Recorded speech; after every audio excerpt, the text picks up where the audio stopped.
So friends, let's try this question. Friends, it is advised कि आप हर question का solution देखने से पहले हर एक क्वेश्चन को अटेम्प्ट करें खुद से, नहीं आता है उसके बाद सॉल्यूशन देखें. This is the first question. Today the age of father is twice the sum of the ages of his three children. After 15 years, father's age will be equal to the sum of the ages of children. How old is father 15 years from today? Okay, so father is, suppose the age of father today is f and sum of the ages of 3 children, मतलब उसके जो 3 children हैं उन तीनों की edges का सम हमने मान लिया s है. तो पहला स्टेटमेंट से क्या दिया हुआ है कि फादर इज ट्वाइस, मतलब जो रेशो है वो 2:1 है. तो यहाँ से क्या आएगा हमारे पास, f is equal to 2s. दोबारा से देखते हैं, जब 15 साल आगे यानी 15 साल बाद, 15 साल बाद जो f की एज होगी वो f+15 हो जाएगी और जो s है उसमें कितना ऐड होगा आप खुद सोच के देखो. 3 बच्चे हैं तो हर एक की एज 15 साल ऐड होगी, मतलब 15 3 टाइम्स ऐड होगा यानी 3 × 15. दैट मीन्स एस में जो ऐड होगा वो होगा 45. दिस इज, अब वो क्या कह रहा है, स्टेटमेंट दूसरा क्या बोल रहा है कि फादर की एज 15 साल बाद सन्स की एज के बराबर हो जाता है, यानी ये रेशो है 1/1. ठीक है, तो यहाँ से f कितना आएगा, f माइनस s कितना आएगा, 45 माइनस 15 दैट मीन्स 30. अब हमें f निकालना है तो s की जगह हम f/2 रख सकते हैं. यहाँ से s कितना आएगा, s कितना आएगा यहाँ से f/2. So f minus f/2, f minus f/2 is f/2 is equal to 30. So f is 60. But ये 60 कब है, टुडे, और उसने क्वेश्चन में क्या पूछा, 15 साल बाद. सो टुडे फादर की एज है 60, बट वो पूछा ना 15 साल बाद कितनी होगी, तो 15 और जोड़ दो 60 में, ऑप्शन सी. चलते हैं नेक्स्ट क्वेश्चन में. फ्रेंड्स, अगला क्वेश्चन क्या है, find the value of P and Q if this equation is exactly divisible by x-1 x+1. इसका मतलब ये दोनों फैक्टर्स हैं इस इक्वेशन के. मतलब अगर हम x = 1 पुट करेंगे और -1 पुट करेंगे, दोनों ही केसेस में जो रिजल्ट आएगा इस इक्वेशन का वो बराबर होगा 0 के. तो एक बार x = 1 पुट करेंगे तो क्या आएगा, p+1 -2 -q, दिस इज 0. इसको फर्दर सिंप्लीफाई करेंगे तो p - q आ गया 1 के बराबर. अब -1 रखेंगे, एक इक्वेशन हमारी हो गई ये. -1 रखेंगे तो भी 0 आना चाहिए, -p +1 +2 -q is equal to 0. इसको सिंप्लीफाई करेंगे तो ये आएगा p + q इक्वल टू 3. तो ये हमारी इक्वेशन 2 होगी. इक्वेशन 1 और 2 को ऐड करोगे और डिवाइड बाय 2 करोगे तो हमारा p आ जाएगा. 3 + 1 4/2 2. माइनस करोगे दोनों इक्वेशंस को और डिवाइड बाय 2 करोगे तो q आ जाएगा. So p is 2 and q is 1. कौन सा ऑप्शन होगा,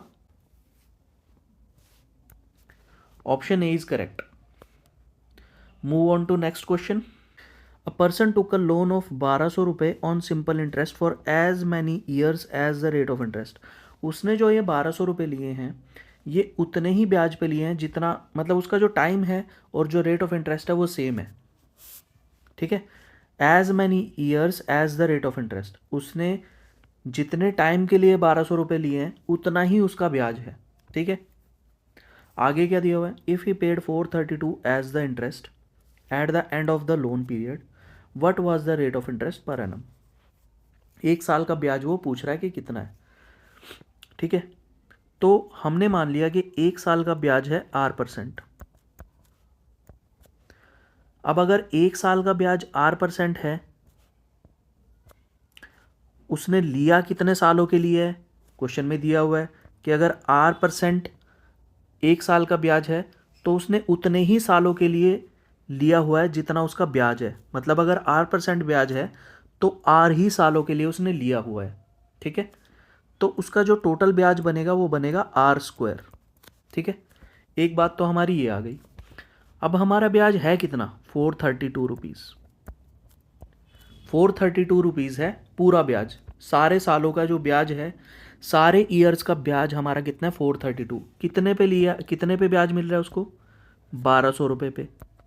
इन टर्म्स ऑफ परसेंटेज निकालेंगे, क्योंकि परसेंटेज में ही हमें रेट ऑफ इंटरेस्ट जो है वो पर एनम निकालना है, तो वो परसेंटेज में निकालना पड़ेगा हमें। ठीक है, तो परसेंटेज में ये 432 कितना बनेगा, ज़ीरोज़ कैंसिल हो गए, 12 3 एंड 12 6 72।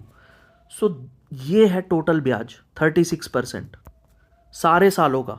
ठीक है, और हमने हमारा अकॉर्डिंग टू क्वेश्चन या जो हमने लेट किया था उससे कितना था, सारे सालों का R², that is equal to 36। तो 1 साल का कितना होगा, रूट कर दो दोनों साइड, दैट मीन्स 6। सो 6% जो है उसका ब्याज होगा, ऑप्शन डी। आई होप जो आपको ये शॉर्टकट्स है ये समझ में आ रहे हैं। ठीक है, so let's move on to next question. So friends, इस क्वेश्चन में हमें क्या दिया हुआ है, the angle of a quadrilateral are in ratio this 2:5:7:10। इसको सिंपली हम by looking at the question हमारा आंसर आ जाना चाहिए, अगर आपको थोड़ा सा कॉन्सेप्ट पता हो। सी, जो एंगल्स हैं वो 2:5:7:10 की रेशोज़ में है। मतलब अगर एक 2K है तो एक 5K है, एक 7K है और एक 10K है। ये एंगल्स हैं। ठीक है, ग्रेटेस्ट कौन सा होगा, 10K वाला। स्मॉलेस्ट कौन सा होगा, 2K वाला। इन दोनों का डिफरेंस वो पूछ रहा है, तो K तो हर एक में कांस्टेंट है, तो K जो है वो हर एक में कांस्टेंट है। K हर एक में K ही मल्टीपल है हर एक एंगल का, तो 10K माइनस 2K कितना होगा, 8K। दैट मीन्स हमारा जो डिफरेंस है that is a multiple of 8। ठीक है, 8 के टेबल में वो एंगल, वो डिफरेंस आएगा। या फिर हम ये कह सकते हैं कि जो डिफरेंस होगा ना, that must be divisible by 8। जो हमारा आंसर होगा that must be divisible by 8। 50 divisible नहीं होता 8 से, क्योंकि डिविजिबिलिटी रूल आपको पता होगा। 8 से अगर डिविजिबल होगा कोई नंबर तो वो 2 से भी होगा, 4 से भी होगा एंड 8 से भी होगा। ऐसे करो तो 2 से तो हो जाएगा, 4 से 50 डिवाइड नहीं होगा। ये 2 से 4 से हो जाएगा, 8 से नहीं होगा। ये भी 2 और 4 से हो जाएगा, 8 से नहीं हो पाएगा। So option A is correct. ठीक है, elimination technique. So let's move on to next question. In an election, a candidate secure 40% of the votes but is defeated by the only other candidate. एक ही candidate है, मतलब total 2 candidate हैं election में। सो जो दूसरा candidate है, अगर winner एक होगा, विनर एक होगा लूज़र, तो एक कैंडिडेट को मिले 40% टोटल वोट्स का, तो विनर को कितने मिले होंगे, 60% टोटल वोट्स का। अब क्वेश्चन बोल रहा है कि इस विनर ने इस लूज़र को कितने से हराया, 20% ज़्यादा से हरा दिया, 20% टोटल वोट से हरा दिया। और एक्चुअल में कितने से हराया, 298 से। यानी टोटल का 20% कितना है, 298। 20% क्या होता है, 1/5। ये 5 उधर जाके मल्टीप्लाई हो जाएगा। So total votes will be 298 into 5, which is, हमें यही निकालना है, find the total number of votes. तो कितने होंगे, 298 इंटू 5। ठीक है, सो 298 इंटू 5 को हम कैसे लिख सकते हैं, इंटू 10/2। 5 को हम कैसे लिख सकते हैं, 10/2। ये 2 से कितने पे जाएगा, 149 पे। 149 को आप 10 से मल्टीप्लाई करोगे, कितना आएगा, 149 के आगे एक ज़ीरो और लगा दो। So option C is correct. Next question. तो फ्रेंड्स, इस क्वेश्चन में हमें क्या निकालना है, वॉल्यूम ऑफ क्यूब निकालना है। लॉन्गेस्ट रोड का लेंथ दिया हुआ है, जो क्यूब के अंदर डल सकता है उसका लॉन्गेस्ट रोड का लेंथ दिया हुआ है। सो फ्रेंड्स, जो क्यूब होता है वो कुछ ऐसा होता है, ठीक है, इस तरह का कुछ क्यूब होता है हमारे पास। तो जो क्यूब के अंदर लॉन्गेस्ट रॉड आ सकती है वो आ सकती है एक्सट्रीम पॉइंट्स को कवर करती हुई, यानी एक पॉइंट ये होगा और एक पॉइंट ये होगा और एक पॉइंट ये होगा और ये आएगी लॉन्गेस्ट रॉड, ठीक है। तो ये होती है एंड टू एंड पॉइंट्स का लेंथ, यानी एंड टू एंड पॉइंट्स मतलब the diagonal of the cube, the longest diagonal of the cube, और वो होता है लॉन्गेस्ट डायगोनल डी होता है a√3, where a is the side of the cube, ठीक है, a is the side of the cube. a√3 कितना दिया हुआ है, 50√3। So a√3 is equal to 50√3, √3 cancel, तो हमारी जो क्यूब की साइड आएगी वो आएगी 50। अगर साइड 50 आ गई तो वॉल्यूम क्या होती है क्यूब की, अगर साइड 50 आ गई तो वॉल्यूम क्या होती है क्यूब की, साइड का क्यूब। 5 का क्यूब कितना होगा, 125, आगे 3 0, so option B is correct. So let's do the next question. A solid metallic hemisphere of radius 9 is melted and recast into a right circular cone of height 72. The radius of the base of the cone, एक hemisphere को पिघला करके एक right circular cone बनाया गया है, मतलब कि वॉल्यूम जो है वो बराबर है, वॉल्यूम में कोई चेंज नहीं आएगा। सो हेमीस्फीयर का वॉल्यूम कितना होता है, 2/3 पाई आर का क्यूब, और राइट सर्कुलर कोन का वॉल्यूम कितना होता है, 1/3 पाई आर स्क्वायर, हाइट हमें दी हुई है 72। तो ये पाई/3 गया, पाई/3 यहाँ से चला गया। सो यहाँ से आर स्क्वायर बराबर होगा 2 × 9 का क्यूब डिवाइड बाय 72। 2 से ये चला गया 36 पे, एक 9 से ये चला गया, 9 4 ज़ा 36, तो ऊपर बचा 9 स्क्वायर, नीचे बचा 4। तो इसका जब हम रूट लेंगे, यहाँ आर स्क्वायर है ना, इस आर स्क्वायर मतलब अगर दोनों साइड रूट लेंगे तभी आर आएगा, तो आर कितना आएगा, ऊपर 9 स्क्वायर नीचे 4, तो 9/2। सो आर विल बी 9/2। तो रेडियस ही बताना है हमें, radius of the base of the cone क्या होगा, 9/2 या फिर 4 1/2, ऑप्शन डी। Next question.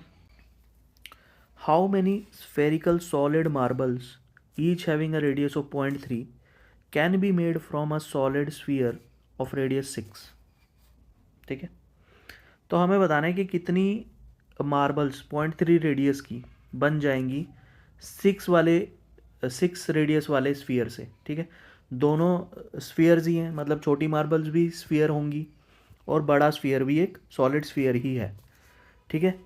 तो वॉल्यूम तो उतनी ही रहेगी ना, जो वॉल्यूम है वो तो उतनी रहेगी, या ऐसा कह सकते हैं, ऐसा मान सकते हैं कि हमें जो बड़ा स्फीयर है उसका वॉल्यूम, बड़ा स्फीयर का volume, that means volume big divide by volume small, that will be equal to the number of spherical marbles. बड़े वाला वॉल्यूम या बड़े स्फीयर वाला वॉल्यूम में से को आप स्मॉल स्फीयर वाले वॉल्यूम से डिवाइड कर दो तो आपके नंबर ऑफ स्फीयर्स आ जाएंगे। अब एक स्फीयर की वॉल्यूम 4/3 पाई आर क्यूब ही होती है, चाहे वो बड़ा हो चाहे वो छोटा हो। तो 4/3 ऊपर भी आएगा, 4/3 नीचे भी आएगा, तो 4/3 तो आपस में कैंसल आउट हो जाएगा। तो बेसिकली नंबर्स को निकालने के लिए ये एक शॉर्टकट ट्रिक ही है, ठीक है। अगर आपको नंबर निकालना है तो आप बस बड़े वाले स्फीयर का क्या बचेगा, ऊपर भी आर क्यूब बचेगा और नीचे भी आर क्यूब बचेगा, यानी आप बड़े वाले स्फीयर के रेडियस के क्यूब को छोटे वाले स्फीयर के रेडियस के क्यूब से आप डिवाइड कर दोगे तो आपके पास तो आपके पास नंबर ऑफ स्फीयर्स आ जाएंगे, ठीक है। तो वो कर देते हैं हम। सो कितना होगा, 6 × 6 × 6 डिवाइड बाय 3 3 3, और पॉइंट हटाने का एक एक पॉइंट हटाने का देयर विल बी 1000। ये चला जाएगा पूरा 2 2 2 पे, यानी 2 × 2 × 2 that is 8। So option C is correct. 8000 आएगा, 8 × 1000, सो 8000 स्फेरिकल मार्बल्स बनेंगे। Next question. So a largest possible sphere is carved from a cube of side 14. What is the volume? Volume कितनी है स्फीयर की? फिर से एक बार हम इसको डायग्राम से समझते हैं, डायग्रामेटिकली इसको समझते हैं। ये क्यूब है हमारा, सबसे बड़ा स्फीयर कैसे निकलेगा इसमें से? ये होगा सबसे बड़ा स्फीयर, जो सारी साइड्स को टच करता हुआ ऐसे आएगा, ठीक है। यहाँ से भी ये टच करता हुआ ऐसे जाएगा। सो इस स्फीयर का जो रेडियस, जो डायमीटर होगा वो क्यूब की साइड के बराबर होगा। वही लार्जेस्ट पॉसिबल स्फीयर होगा इसमें, ठीक है, जिसका डायमीटर साइड के बराबर होगा, ठीक है। तो अगर डायमीटर साइड के बराबर है तो रेडियस कितना होगा? डायमीटर क्या होता है, 2r, which is equal to side which is 14 दी हुई है ना साइड। तो रेडियस कितना आएगा? रेडियस आ गया 7। और अब हमें वॉल्यूम निकालनी है, तो फॉर्मूला पता है हमें, 4/3 पाई 22/7 r³, 7 × 7 × 7, 7 से 7 कैंसिल। अब ये देख लो कितना आएगा। इसको थोड़ा कैलकुलेट करना पड़ेगा। So it will be 7 × 7 49, 49 × 2 is 98, 98 × 4। तो 98 × 4 कैसे करेंगे? 98 को डबल करो, 196, 196 को डबल करो, ये आएगा 29392, डिवाइड बाय 3 भी है। सो इसको इंटू 11 करेंगे, ये आएगा 2 1 3 एंड 4 डिवाइड बाय 3। तो ये अब किसके बराबर होगा? 3 1 ज़ा 3, 3 4 ज़ा 12, 3 3 ज़ा 9, 3 7 ज़ा 21, 14371 1/3। सो ये कैलकुलेशंस है, आप खुद से भी कर सकते हो। सो आंसर क्या होगा? Option B. Next question. So area of the first triangle is 420, base is 60, area of the second triangle is 1500, base is 7.5. what is the ratio of height of first to that of second triangle? मान लिया first triangle की height h1 है और second triangle की height h2 है, तो हमें बताना है h1 रेशो h2, ठीक है। तो ट्राइंगल का एरिया क्या होता है? Half base into height. ये फर्स्ट ट्राइंगल का एरिया हो गया। दूसरे ट्राइंगल का क्या होगा? Half into base 7.5 into height h2। तो पहले वाले का एरिया कितना दिया हुआ था? 420। दूसरे वाले का कितना दिया हुआ है? 1500। हाफ कैंसिल हो गया हाफ से, ये एक पॉइंट हटा, यहाँ पे 600 बन गया। इसको आप सिंप्लीफाई करोगे, h1/h2 कितना आएगा? 420/1500 इंटू 75/600। सो फर्दर इसमें कैलकुलेशंस कर दो, जो भी आपको काटना पीटना है वो कर दो। 15 5 ज़ा 75, ये बचा 4, 15 4 ज़ा 60, 2 2 ज़ा 221 ज़ा 5 से गया 300 पे, 3 7 पे, 300 पे। सो ऊपर बचा 7, नीचे बचा 100 और 2, तो 7:200, दिस इज द रेशो। कौन सा ऑप्शन है? Option B. अगला क्वेश्चन करते हैं।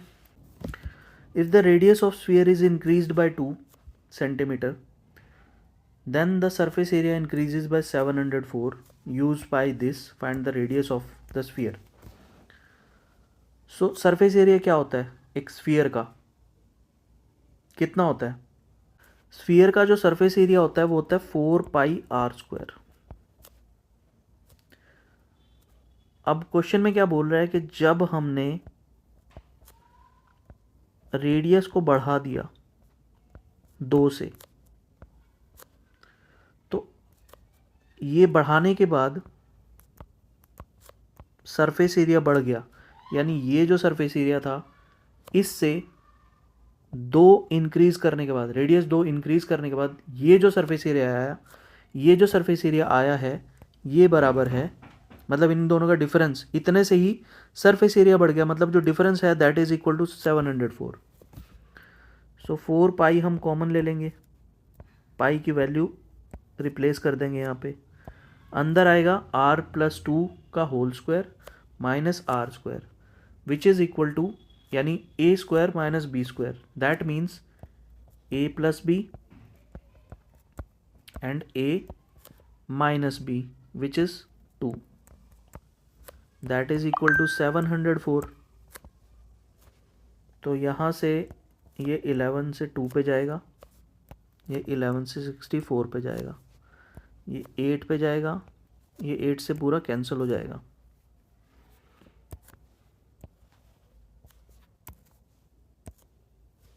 सो फर्दर ये आएगा 2r+2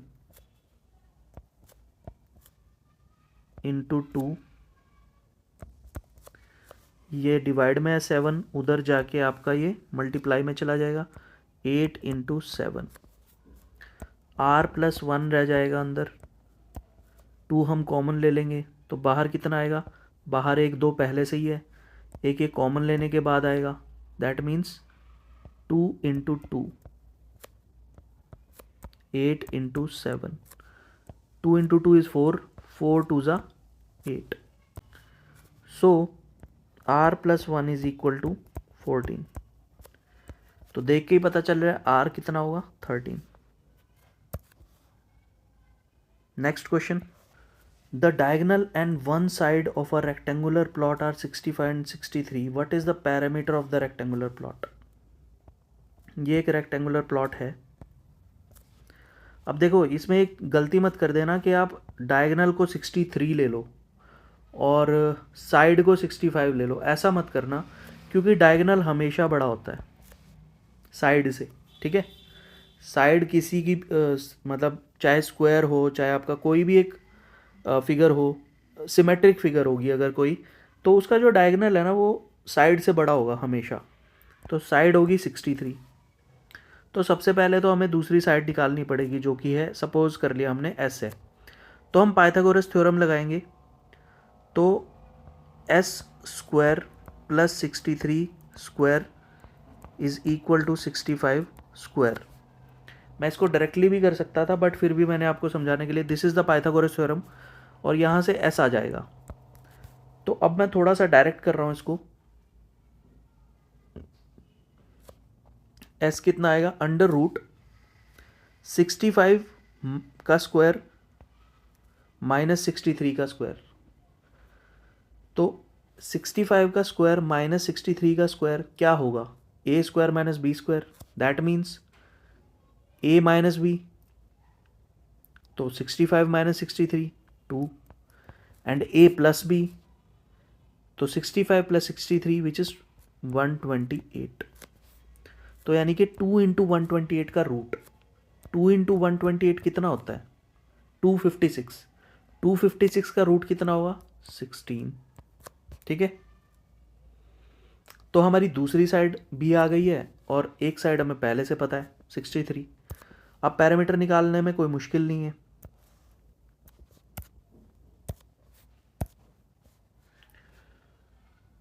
twice length plus breadth, या हम बोल सकते हैं ट्वाइस साइड 1 प्लस साइड 2, जो भी मान लो आप। तो ट्वाइस 63 प्लस 16, ठीक है।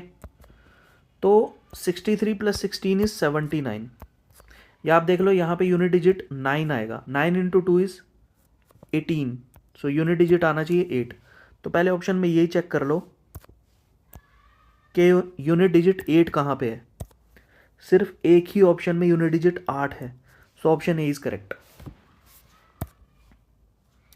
Next question, a tent is in the form of a cylinder surmounted by a cone.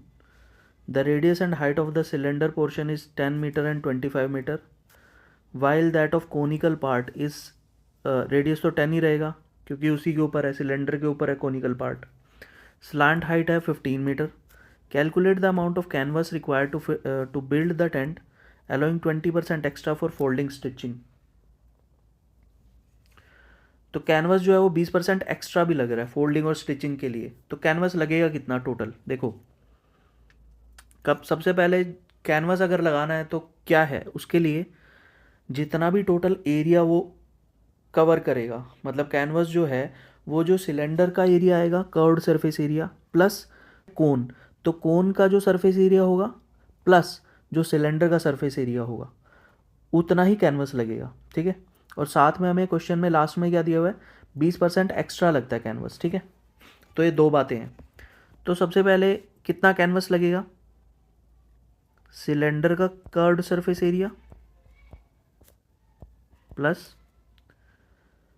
कोन का कर्व्ड सरफेस एरिया, पहले तो यही निकाल लो, that must be equal to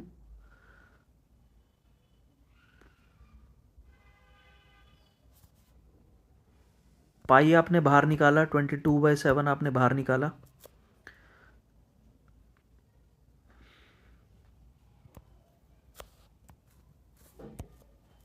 are भी आपने बाहर निकाल लिया 10, अंदर बचा 2h सिलेंडर का हाइट, सिलेंडर की हाइट 2h, तो h कितना है 25, तो 2h कितना होगा 50, प्लस l जो है वो है स्लांट हाइट विच इज़ 15, तो यहाँ से कितना आएगा 22/7 इंटू 10 इंटू 65। अब कैनवस इतना लग रहा है, बट वो ये भी बोल रहा है कि इससे भी 20% ज़्यादा लग रहा है कैनवस फोल्डिंग और स्ट्रेचिंग के लिए। तो अगर 20% ज़्यादा लग रहा है तो सपोज़ इसको किससे मल्टीप्लाई करेंगे यार, सीधी सी बात है कि अगर पहले 100 था कैनवस, मतलब 100 लग रहा था, बट एक्चुअल में कितना लग रहा है 120, यानी कि इसको मल्टीप्लाई करेंगे 1.2 से, क्योंकि 0 0 कैंसिल हो जाएगा। तो ये जब हम इसको करेंगे 1.2 से मल्टीप्लाई, नीचे 10 है तो 12/10 कितना होगा 1.2, ठीक है। So it is equal to 22/7 into 65। अब ये जो 10 है ना, ये कहाँ एडजस्ट होगा, ये 10 से ये 10 चला गया, तो यहाँ बच गया 12 इंटू 12, ठीक है। तो बस अब इसको सिंप्लीफाई कर दो, जो भी आएगा वो आपका आंसर होगा। इसको आप सिंप्लीफाई कर दो, जो भी आएगा वो आपका आंसर होगा। सो 22/7 इंटू 65 और 12 को आप मल्टीप्लाई करोगे कितना आएगा 72 एंड 60 780, ठीक है। फर्दर आप इसमें किससे मल्टीप्लाई करोगे 2 से, यहाँ पे आएगा 11/7 और 780 को 2 से करोगे तो ये आएगा आपका 78 का डबल करोगे कितना आएगा 156, सो 1560 ये आएगा। फर्दर आप इसको सिंप्लीफाई करो तो ये आएगा 0 6 6 and 5 11 1 1 5 6 plus 1 7 and 1 divide by 7, so it will be,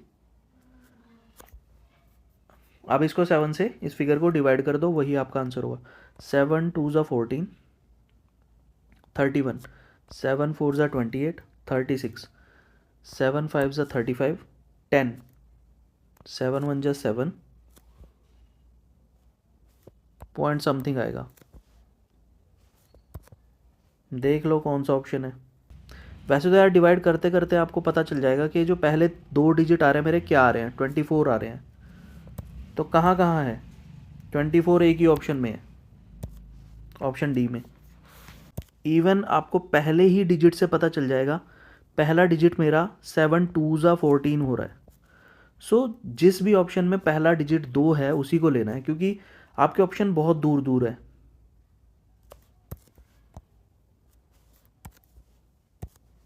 अगर पहला जो डिजिट आता वो हमारा 3 आता ना तो हम फंस जाते, बट पहला डिजिट ही हमारा 2 आ रहा है, तो option D is correct. Next question friends, इस वीडियो का ये लास्ट क्वेश्चन है। Find the volume of a cylinder whose radius is 1/3 the radius of a circle of area this and height is twice its radius. So सबसे पहले circle का area क्या होता है, पाई आर स्क्वायर। कितना दिया हुआ है 1386। सो पाई इज 22/7, आर स्क्वायर 1386। यहाँ से हमारा आर कितना आ जाएगा 126। 2 से कितने पे जाएगा 63 पे। तो आर कितना आ जाएगा 7 × 63 का रूट। आर बराबर होगा 7 × 3। सो सिलेंडर का रेडियस कितना आएगा, सिलेंडर का रेडियस के सॉरी सर्कल के रेडियस का 1/3 है। तो 1/3 कितना आएगा इसका 7। तो सिलेंडर का जो रेडियस है वो है 7। और सिलेंडर की हाइट कितनी होगी, सिलेंडर की हाइट वो बोल रहा है अपने ही रेडियस का डबल होगी, मतलब 7 × 2 दैट इज़ 14। अब वॉल्यूम क्या होती है सिलेंडर की, वॉल्यूम ही फाइंड आउट करनी है। वॉल्यूम क्या होती है पाई आर स्क्वायर एच। तो पाई 22/7, आर स्क्वायर, आर कितना है 7, so R square into H is 14। तो एक 7 से एक 7 कैंसिल हुआ, ये हो गया 98 × 22। ओके सो फ्रेंड्स, ये इस वीडियो का लास्ट क्वेश्चन है। Find the volume of a cylinder whose radius is 1/3 the radius of a circle of area 1386 and height is twice its radius. तो सर्कल का एरिया क्या होता है पाई आर स्क्वायर, कितना दिया हुआ है 1386। सो पाई क्या है 22/7, R square is equal to 1386। इसको काटा पीटी करोगे 11 2 ज़ा 11 1, 11 2, 11 6, 2 से ये जाएगा 63 पे। तो आर स्क्वायर बराबर आएगा 7 × 63। इसका रूट लोगे तो आर की वैल्यू कितनी आएगी 7 × 3। ठीक है, ये हमारा रेडियस है सर्कल का। अब सिलेंडर का रेडियस कितना होगा, क्वेश्चन बोल रहा है कि सिलेंडर का रेडियस सर्कल के रेडियस का 1/3 है। तो इसका 1/3 कितना आएगा 7। तो सिलेंडर का रेडियस कितना है 7, और सिलेंडर की हाइट कितनी है अपने ही रेडियस का डबल, सो 14। अब हमें बताना है वॉल्यूम। तो सिलेंडर की वॉल्यूम क्या होती है पाई आर स्क्वायर एच। तो पाई 22/7, आर स्क्वायर, आर कितना है 7, so R square into height कितनी है 14। 7 से 7 पे चला गया, यह आएगा हमारे पास 22 × 98। ठीक है, अब 22 × 98 पूरा मल्टीप्लाई करने की ज़रूरत नहीं है फ्रेंड्स। देखो 2 से 2 और 8 को मल्टीप्लाई करोगे, यूनिट डिजिट को यूनिट डिजिट से मल्टीप्लाई करोगे तो 2 × 8 कितना आएगा 16। मतलब कि यूनिट डिजिट तो 6 आना चाहिए, जो भी आंसर होगा उसका जो यूनिट डिजिट है वो 6 होगा। तो ना तो बी हो सकता है ना डी हो सकता है। अब हम ए और सी में फंस गए। तो देखो अगर यहाँ पे 100 रहा होता अगर यहाँ पे 100 रहा होता सपोज, तो भी मैक्सिमम हमारा आंसर कितना आ सकता था? 2200। तो ये तो 100 से भी कम है ना। अगर 100 भी रहा होता तब भी 2200 आता, और अब तो 100 से भी कम है, तो 2200 से कम आएगा आंसर। तो 3246 कैसे हो सकता है बेटा? ऑप्शन सी होगा इसका आंसर, ठीक है। सो आई होप कि आपको ये ट्रिक्स समझ में आए होंगे, आपको पसंद आए होंगे, और ऐसी ही ट्रिक्स के लिए आप चैनल को फॉलो करें। So thanks for watching this video. Thanks a lot.